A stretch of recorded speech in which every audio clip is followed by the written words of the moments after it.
Okay, so we're back for the next part of our axial skeleton video. And these are the facial bones. I think some of these are the hardest to see on this model, but we'll give it a shot. So to start with on the list, the maxilla is this upper jaw. The alveolar processes are right here. They actually hold the teeth in place. The nasal bone here, okay, it's the upper bony part of the nose itself. The zygomatic is what we would normally call the cheekbone. The two bones that make up that arch are going to be the zygomatic and the temporal bones.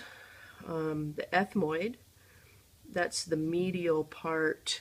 Let me see if I can find it over here.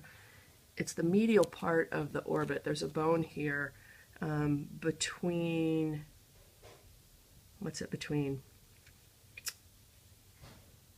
The sphenoid actually and the lacrimal.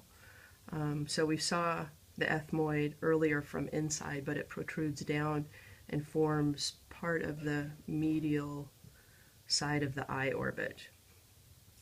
Then after the ethmoid, we're looking for the vomer, and that in the nasal septum is the lower part actually of that septum that we see there.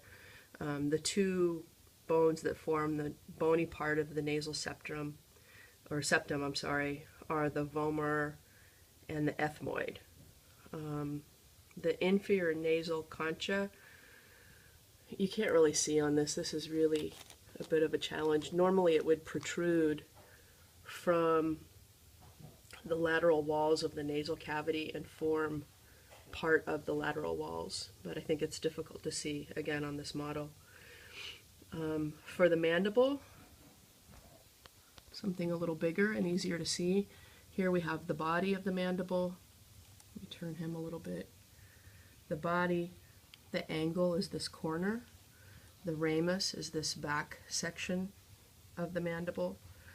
The mandibular condyle, if we take this out, is this section. Then we would have the mandibular notch, that sort of U shape. And in the front here we'd have the coronoid process. So that's going to sum it up for the facial bones.